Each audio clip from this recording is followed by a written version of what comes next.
Hello everybody, welcome back to my channel. This is Aisha from Bagsofstylz. In today's video, I wanted to talk about luxury handbag. Are they investment or are they splurge? If you guys are new to my channel, please do not forget to like, comment, subscribe, come join the family. We talk about everything bag related, from contemporary all the way to luxury. And to my returning subscribers, thank you guys so much. And let's get into this topic. Okay guys, so in today's topic, I wanted to focus on luxury handbag. Are they investment or are they splurge? So, disclaimer, before I get any further, in my honest opinion, I don't feel like luxury handbag or any investment. I feel like they're investment to your wardrobe, because especially if they're made high quality, you can have them for such a long time and pass it down generation to that generation. In that stand, I definitely feel like they're investment when it comes to your wardrobe.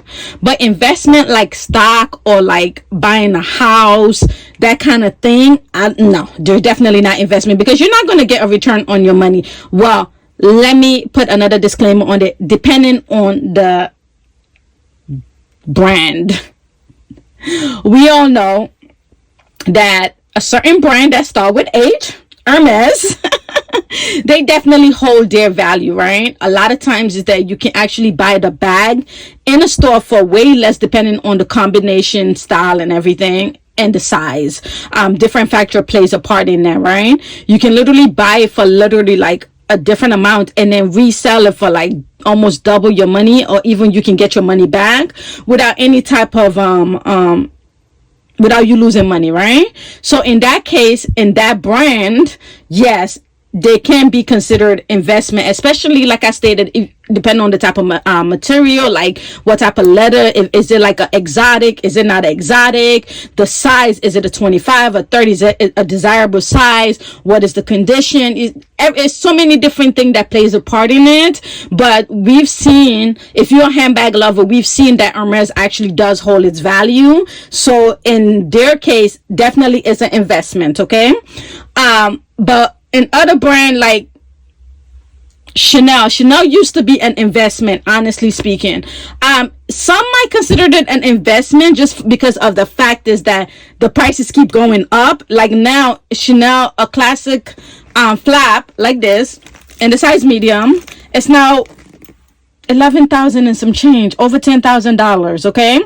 But the thing is this though, and as you guys can see, so this one was in 2000. These are the two Chanel classic flap that I have. You have the one in the 2000 and then the one in the 90. This is a vintage one with a gold hardware. Oh, I just saw this thread starting to come out. Ooh, I gotta send this to letter surgeon. But anyway, so this one is a vintage one, and I love my vintage Chanel. I just think it was just made such great quality compared to the Chanel nowadays. Like the Chanel nowadays, they're not worth it, honestly speaking. So Chanel is kind of like a tricky subject, okay? So like for mine, before you used to be able to get a Chanel, vintage Chanel for such a great price, but because a lot of people now are going the vintage route, those bags now have actually increased in value. Like obviously the second-hand market, the pre-love market are charging more than what they used to charge a couple of years back, because a couple of years back the prices were reasonable in store, so a lot of people went to the boutique to buy their Chanel. Now that you're unreasonable, a lot of people go the vintage route, because obviously they know the quality is there in the vintage compared to in the newer ones. So when people start noticing that, so now with the vintage route, depending on also the leather type, how limited it is it an exotic, is it not exotic, is it a cavalier, why am I saying cavalier? Cavalier. Is it a lambskin? What is the condition of the lambskin? Is it a caviar?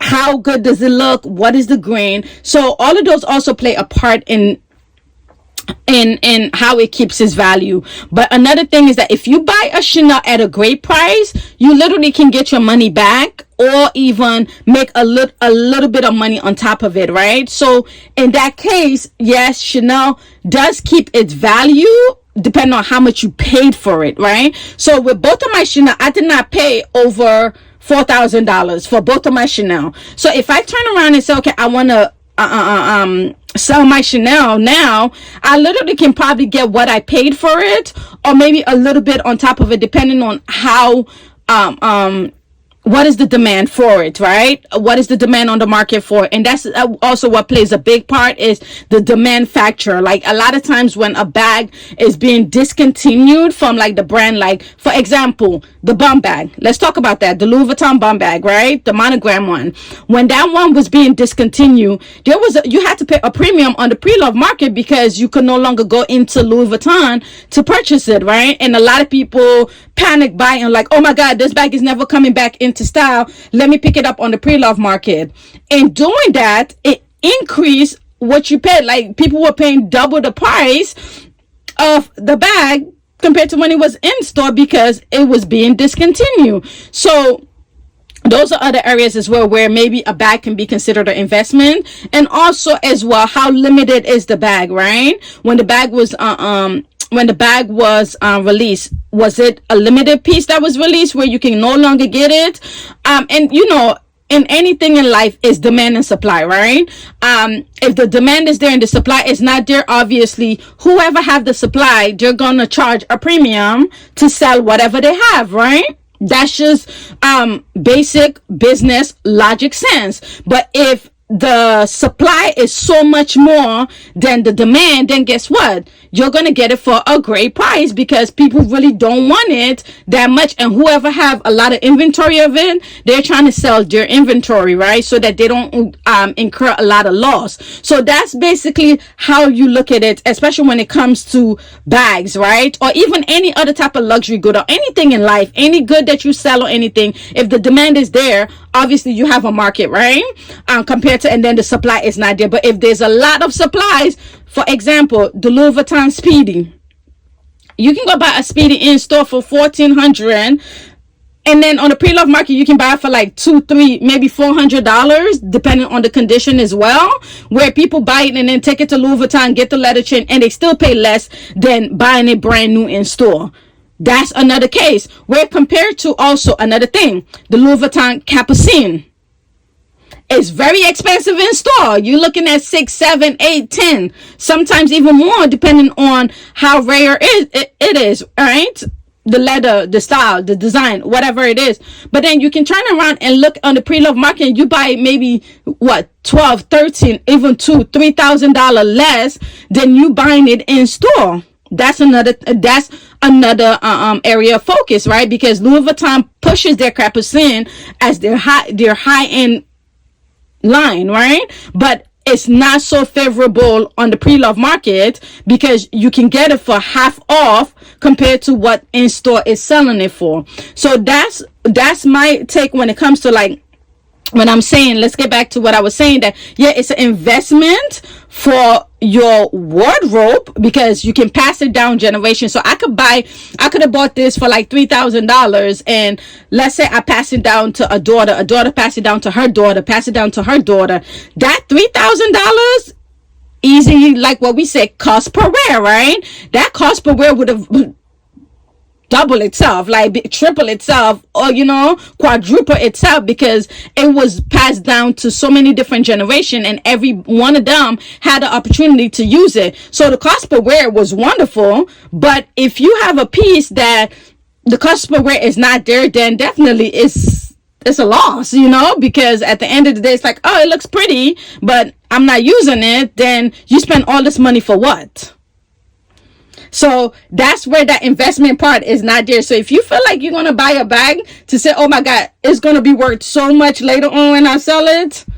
No, that's not how it works. I'm sorry. Unless you're a collector of Hermes pieces or very rare pieces that so hard to get that the demand is there, but the supply is not there, then I'll be like, okay, well, you're definitely going to get more than what you pay for. But if you just buying it just to buy and it's just a regular bag everybody have, definitely it's not there. So like, for example, you guys see all the eye candy on the table.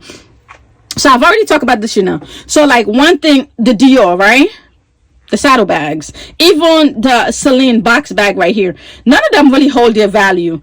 But guess what's so crazy now though? So like we know the Dior, Lady Dior, this now in store is like $6,500 if you want to buy the size medium, which is what this size is, right? But one thing I've been noticing about the Dior, before you used to be able to go in the pre-love market and get this like literally excellent, almost brand new condition for like 2,000, 3,000, maybe 4,000, right? But one thing I've noticed, the Dior have been coming up, guys. Like when I see like Lady Dior's that are in giftable excellent condition in the pre-love market, like Fashionphile, the Verver, Rebag, all of those, eBay, these bags are now like in the 4,000 or 5,000, like maybe $1,000 less than retail. Sometimes it's only 500. Sometimes it's even more than retail, depending, like I said, the leather made and everything. So the Lady Dior's have been, no, not even the Lady Dior, the Dior bag have been coming up. Another case in point like this, the Dior saddle bag in store right now is $4,400. I've seen Dior saddle bag on the pre-love market for over $4,600 for over retail price, guys. Yes, I've seen it several times. And like with mine, I bought mine for like over 1,000 less than retail.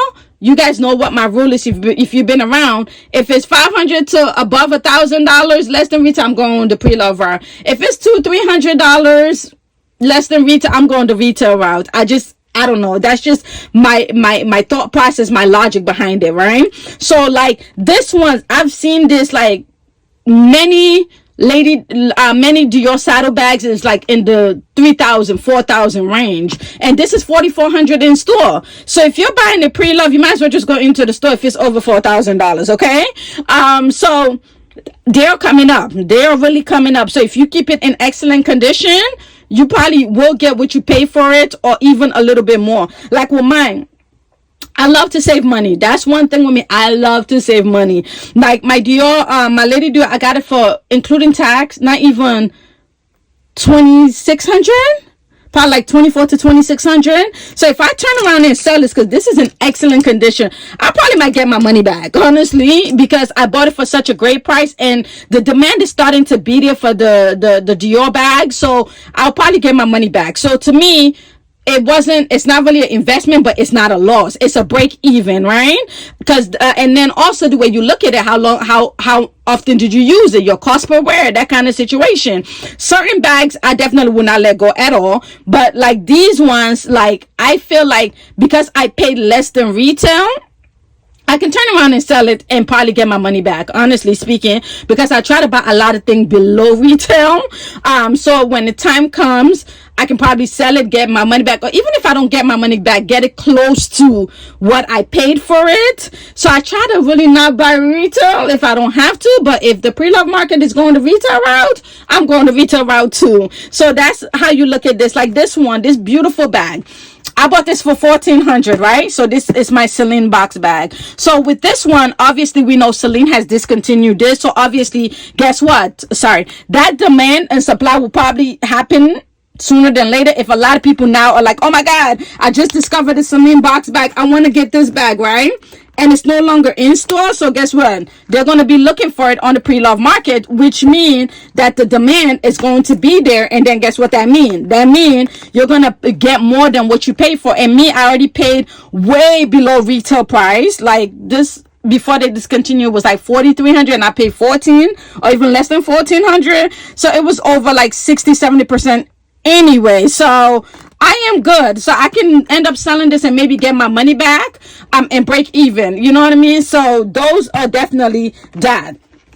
And then you got this one. So this definitely is a splurge. So like I'm saying, is it an investment or is it a splurge? In my honest opinion, I feel like buying handbag is a splurge. It's like, to me, the way I look at it is more like, okay, I have disposable income, so let me treat myself. Let me splurge on myself. So in my honest opinion, luxury handbags are definitely a splurge. Like this one, this is definitely a splurge. This I bought it for what, retail, because obviously The pre-love market was charging almost the same price as retail, or even a little bit more. So I was not paying for this on the pre-love market. So I bought this brand new in store at the St. Laurent store. Went in, picked it up, and that was it. So definitely a splurge, because I'm probably not going to get my money back at all, or I'm not even going to make more than what I paid for it. So if I end up deciding that I want to sell it, I probably might break even, if at that, but it's not going to be more than what I paid for it, right? So that's why, in my honest opinion, I feel like luxury handbag are definitely a splurge. It's a treat to yourself, right? And if we kind of reverse it, yeah, it's an investment in your wardrobe. You can look at it like that, but it's also a splurge. It's to say, look, I work hard, I deserve this. Let me go buy it and enjoy it and use it and know that, okay, hey, because like I've always said, everybody have what they collect. Everybody have what makes them happy, right? Some people collect, luxury shoes, some people collect cars, some people collect coins, some people collect plates, some people collect mugs. People are collectors in different, some people collect stamp. People are collectors in different things, and people spend money in what interests them, in what make them happy. So luxury handbag is definitely a splurge, in my opinion. Only a few I can say are investment, but 90% of them are splurge. That's just my opinion. Anyway, guys, leave it in the comment below. Let's have a discussion. Do you think luxury bags are investment, or do you think they're a splurge? I think they're a splurge. But guess what? They're also investment in my wardrobe, because I can, spice up my wardrobe, look good, enjoy the bag. So in wardrobe, it's an investment. In investment term, in real life, it's just a splurge. Anyway, guys, I'll see you in the next video. Have a wonderful rest of your day. Bye.